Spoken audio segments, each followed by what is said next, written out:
Kemudian untuk memudahkan menjadikan rakyat Indonesia itu menjadi pasar yang paling menjanjikan bagi barang-barang overproduksi mereka.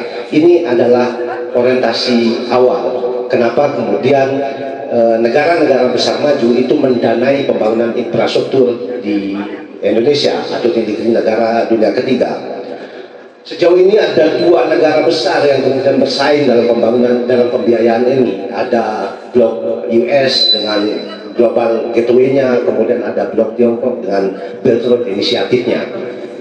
Yang semuanya bagi pemerintah Indonesia ini sayangnya melihat strategisnya itu melihat dari seberapa besar keuntungan yang bisa didapatkan dari setiap investasi yang masuk atau setiap pendanaan yang masuk. Dan baik itu dari Global Gateway maupun dari Belt Road Initiative ini. Dan itulah yang saya rasa oleh Jokowi dimaknai sebagai strategis. Sehingga kemudian oleh Jokowi ini menjajakan seluruh wilayah di Indonesia untuk kemudian dijadikan sebagai proyek-proyek strategis.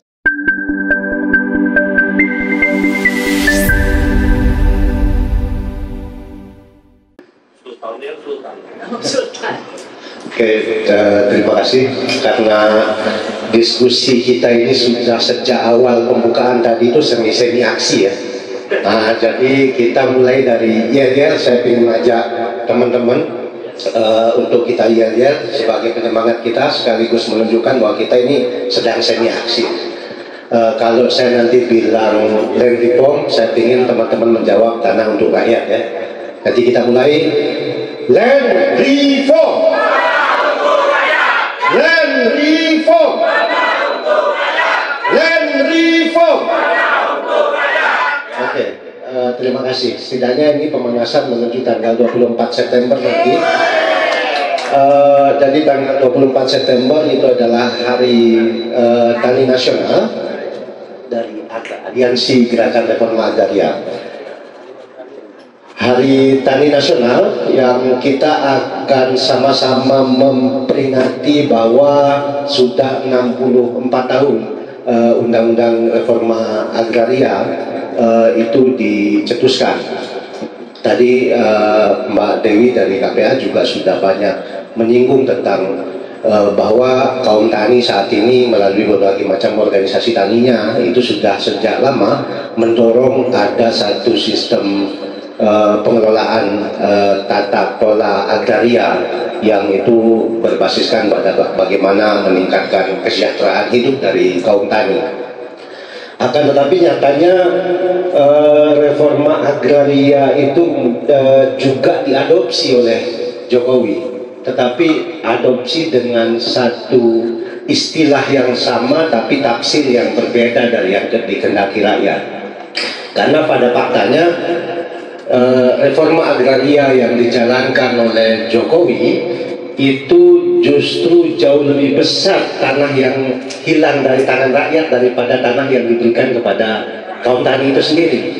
Bahkan dalam catatan kita hanya sebagian kecil yang tanah yang benar-benar dikasih, benar-benar diredistribusikan, dan itu melalui pengalaman perjuangan yang sangat panjang, puluhan tahun berjuang, menuntut, bahkan telah melahirkan banyak korban baru kemudian bisa mendapatkan tanah dalam bentuk sertifikat ya, yang kemudian juga agar lebih mudah lagi nanti untuk dikembalikan kepada para tuan tanah atau para pemodal. Itu kenyataannya.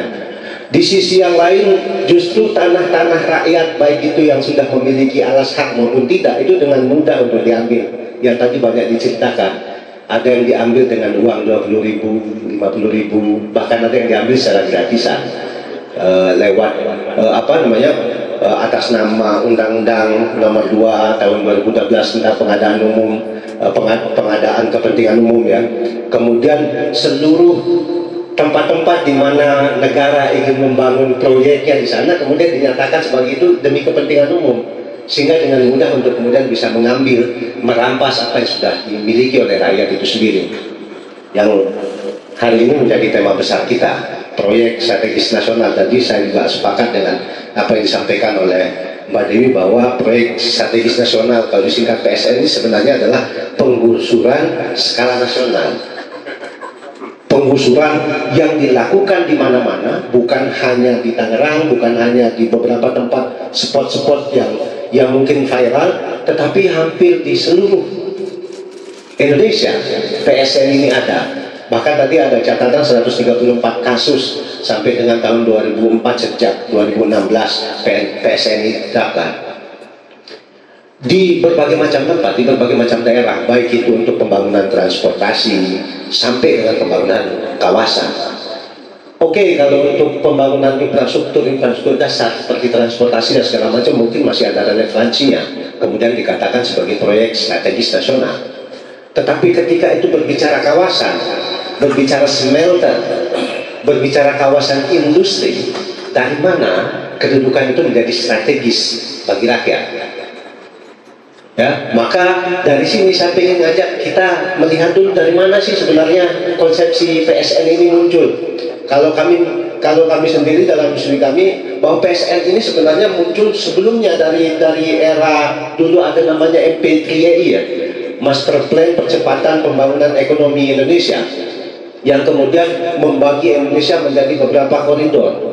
Ada koridor untuk pembangunan perkebunan, ada untuk pertambangan, kemudian ada untuk pengembangan pariwisata dan segala macamnya, yang kemudian oleh Jokowi ditransformasikan menjadi proyek strategis nasional dengan jumlahnya ada sekitar 200-an lebih proyek strategis dan ada 13 program strategis. Yang strategisnya ini juga kayaknya cuma Jokowi aja ngerti ya. Istilah strategis ini kayaknya cuma Jokowi aja yang ngerti. Kalau semua yang lain ditanya strategisnya apa, sebenarnya strategisnya PIK 2 bagi rakyat Tangerang itu apa sebenarnya? Jangan tanya saya. Nah ya, menteri saya. tanya Jokowi. Yang ngerti strategisnya itu cuma dia. Tapi istilah strategis ini hanya untuk memudahkan tadi, untuk memudahkan mengambil tanah di satu sisi, tanah-tanah rakyat tadi itu dengan istilah kepentingan umum. Yang kedua itu juga untuk memudahkan mendapatkan pendanaan dari internasional ya, karena dalam catatan kami misalnya bahwa proyek strategis nasional ini adalah menjadi amanat global sesungguhnya untuk pembangunan infrastruktur, untuk memudahkan bagaimana negara-negara besar maju untuk memindahkan bahan-bahan mentah dari pedalaman-pedalaman untuk kemudian mengalir ke pabrik-pabrik dan kemudian mengalir ke negara-negara mereka. Memudahkan untuk kemudian menciptakan buruh-buruh murah bagi industri-industri yang mereka bangun. Ya, baik industri manufaktur ataupun industri-industri pertambangan dan segala macamnya. Kemudian untuk memudahkan menjadikan rakyat Indonesia itu menjadi pasar yang paling menjanjikan bagi barang-barang overproduksi mereka. Ini adalah orientasi awal. Kenapa kemudian negara-negara besar maju itu mendanai pembangunan infrastruktur di Indonesia atau di negara dunia ketiga. Sejauh ini ada 2 negara besar yang kemudian bersaing dalam pembangunan, dalam pembiayaan ini. Ada blok US dengan Global Gateway-nya, kemudian ada blok Tiongkok dengan Belt Road Initiative-nya. Yang semuanya bagi pemerintah Indonesia ini sayangnya melihat strategisnya itu melihat dari seberapa besar keuntungan yang bisa didapatkan dari setiap investasi yang masuk atau setiap pendanaan yang masuk. Dan baik itu dari Global Gateway maupun dari Belt Road Initiative ini. Dan itulah yang saya rasa oleh Jokowi dimaknai sebagai strategis. Sehingga kemudian oleh Jokowi ini menjajakan seluruh wilayah di Indonesia untuk kemudian dijadikan sebagai proyek-proyek strategis. Di satu sisi, kenapa kemudian proyek strategis? Proyek strategis itu kemudian menjadi satu kebijakan khusus nasional yang kemudian menghilangkan peranan daerah. Setahu saya daerah hanya menjadi satpam kalau dalam proyek-proyek strategis nasional, menjadi penjaga, ya, menjadi penjaga kawasan. Kalau saya belajar banyak tentang PSN itu di kawasan Mandalika misalnya, Gubernur NTB, Bupati Lombok Tengah itu ya hanya menjadi penjaga, menjadi satpamnya saja.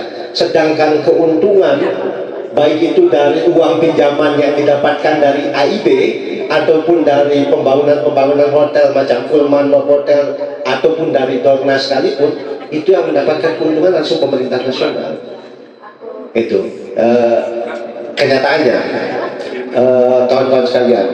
Kemudian dari beberapa proyek strategis nasional ini juga hanya ada memang beberapa yang tergolong baru, tapi sebagian besar itu adalah proyek-proyek mangkrak yang sudah direncanakan sejak puluhan tahun lalu. Anggap saja seperti tadi juga sempat di-mention sama Mbak Dewi, ada beberapa proyek, ada pembangunan Kertajati, kemudian ada apa Rempang City juga proyek lama sebenarnya yang kemudian mangkrak, yang diilustrasi kemudian di zaman Jokowi menjadi proyek strategis nasional untuk mendapatkan dana talangan segar untuk kemudian bisa mempercepat pembangunan mangkrak ini. Kalau Mandalika sendiri misalnya itu proyek sejak tahun 1981 itu sudah dimulai pembangunan itu bersamaan dengan pembangunan Nusa Dua, tapi kemudian mangkrak yang tadi ternyata mangkrak tidak dikatakan sebagai korup, tadi di mention di awal sama Bang Jumhur, itu kenyataannya yang kemudian puluhan tahun mangkrak inilah yang setelah mendapatkan angin segar, mendapatkan pendanaan segar, kemudian bisa dipush kembali untuk kemudian bisa membangun kembali.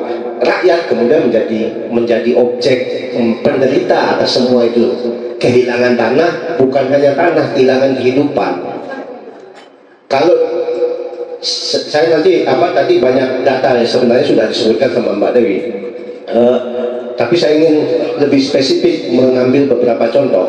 Misalnya Mandalika, penggusuran pertama Mandalika itu ada 280 kepala keluarga yang digusur tanpa kompensasi di awal, walaupun sebenarnya ITDC sebagai pengembang BUMN itu punya namanya Resettlement Action Plan. Di situ mengatur berapa kompensasi berapa, tapi tidak satu pun yang kemudian di lapangan itu tidak dijalankan.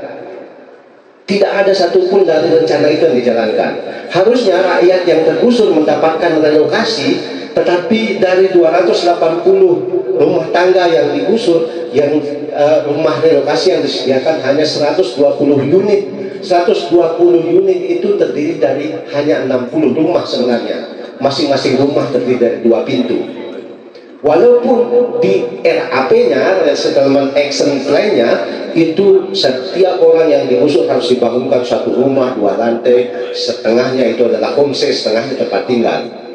Itu kemudian akan dikasih kompensasi uang pindah, kemudian akan dikasih lagi pemulihan kehidupan selama 1 tahun, akan digaji 3 juta satu orang, keluarganya harus bekerja di dalam ITDC. Itu rencana yang tertuang dalam buku rencana pemukiman kembali pasca penggusuran, tapi tidak satu pun itu kemudian yang dijalankan. Artinya bahwa apa yang dilakukan oleh PSN, satu, menghilangkan hak atas tanah, yang kedua itu juga menjadi sarang atas semua penipuan yang dilakukan di dalamnya.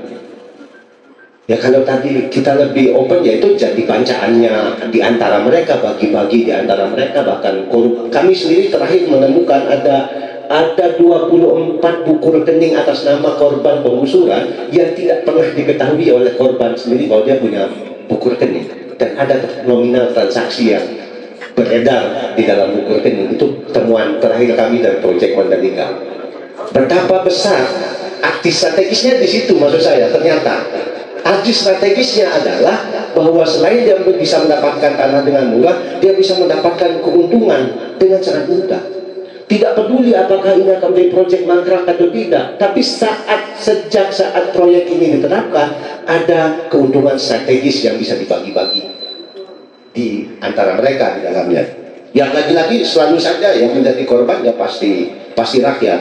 Kemudian apa yang harus kita lakukan tadi? Masalah begitu banyak. Sebenarnya soal PSN nggak perlu lagi kita bongkar secara kasat mata saja sudah kita tahu bahwa itu adalah perampasan tanah, harus dilawan. Tetapi kemudian apa yang harus dilakukan? Lawan tentu tidak hanya dengan omongan, lawan saja. Karena itu sudah kita lakukan. Saya yakin semua kita yang ada di sini sudah melakukan yang disebut dengan lawan itu. Dengan apapun cara yang kita lakukan, ada melalui media sosial, ada yang kemudian turun ke jalan, ada yang kemudian melakukan aktivitas penghadangan dan segala macamnya. Yang penting kita lakukan saat ini adalah bagaimana menyatukan seluruh gerakan rakyat. Apa yang kita lakukan hari ini saya rasa itu adalah menjadi bagian dari upaya itu, bahwa setiap persoalan rakyat harus dihadapi secara bersama-sama. Nggak boleh lagi terpisah-pisah, nggak boleh lagi sendiri-sendiri, tetapi harus bersama-sama. Derita rakyat harus menjadi derita kita bersama. Kemudian bersama-sama dengan rakyat, di mana penggusuran itu harus dilakukan, disitulah gerakan itu harus mulai dibangun dan dibangkitkan, agar kita tidak kemudian sehingga melihat, oh Rempang besar, oh ini besar, oh ini besar, karena ada gerakan rakyat. Berarti yang kita harus bangun itu adalah gerakan rakyat, grassroots-nya yang harus dibangun untuk kemudian bersama-sama, tidak kemudian menjadi beban satu atau dua orang, tapi menjadi beban kita bersama-sama untuk membangun kekuatan itu bersama-sama. Maksud saya membangun kesadaran rakyat. Kalau tadi kita banyak berbicara tentang PIK 2, maka kita harus mulai berbicara tuh mana saja wilayah yang beririsan dengan pembangunan PIK 2, di mana saja rakyat, baik itu kaum tani, nelayan, atau apa saja yang ada di situ, sektor rakyat yang kemudian bisa kita organisasikan. Teman-teman buruh bisa mengorganisasikan serikat-serikat buruh dari buruh-buruh yang ada di kawasan itu. Kemudian gerakan tani itu bisa mulai mengorganisasikan, ada nelayan, ada kaum tani, ada segala macam yang ada di sana. Kemudian bersama-sama rakyat untuk memperjuangkan haknya. Itu saja mungkin yang bisa saya sampaikan. Saya tutup dengan kembali yel-yel Land Reform. Terima kasih. Assalamualaikum warahmatullahi wabarakatuh.